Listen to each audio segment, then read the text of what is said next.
this verse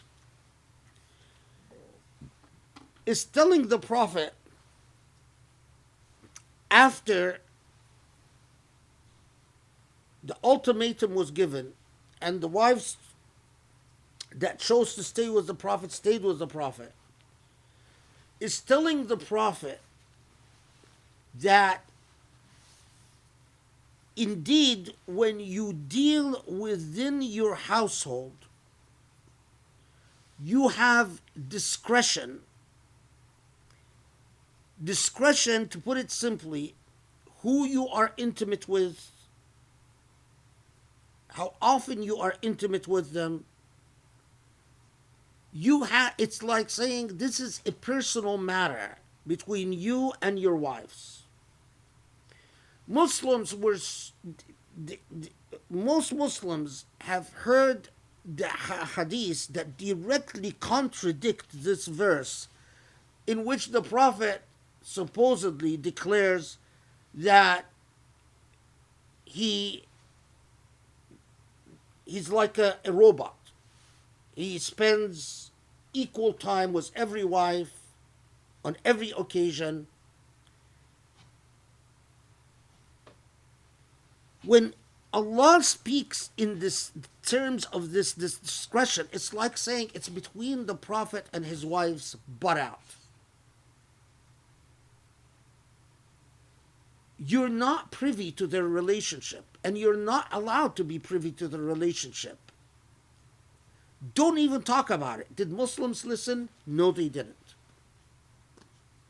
They still invented traditions to make the Prophet either like a stud that sleeps with all his wives in one night, which is absurd, or like a monotone machine.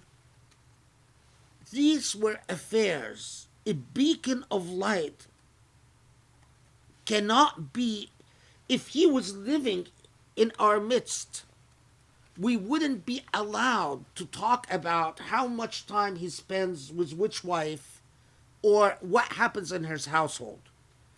Then how can you imagine that we would be allowed to talk about it 1400 years after the fact?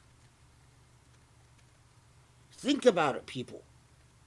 If the Prophet was living in our midst, what happens between him and his wives is private. Any speculation would be exactly that. Speculation and namima and ghaiba. And you wouldn't be allowed to talk about it.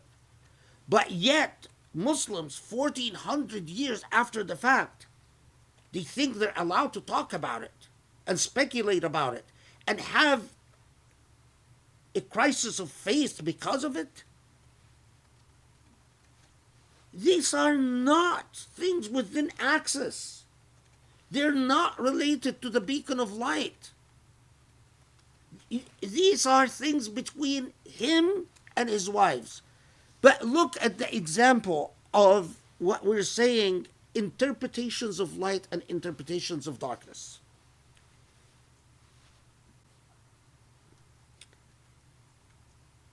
Supposedly, after the revelation of these verses 50 to 53, supposedly Aisha says, did Muhammad Asad write this? ما أرى ربك إلا يسارع في هواك. Supposedly, Aisha responds by saying, oh, I see your God is keen to accommodate your whims. Now, if she would have said that, that is a perfect example of an interpretation of darkness. I personally don't think that she said that. Allahu A'lam. But whoever put that in the mouth of Aisha also is an example of an interpretation of darkness. You're taking something that is very private and you're spinning it the way human beings who don't see a prophet as a beacon of light would spin it. You can say, you can speculate like that about, you're not supposed to speculate like that about a teacher, about a moral example. So how about the prophet?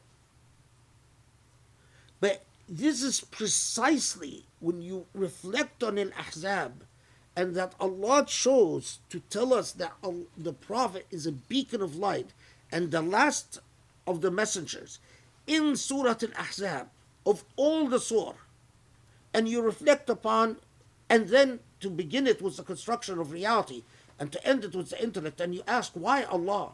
And I think the answer is very clear.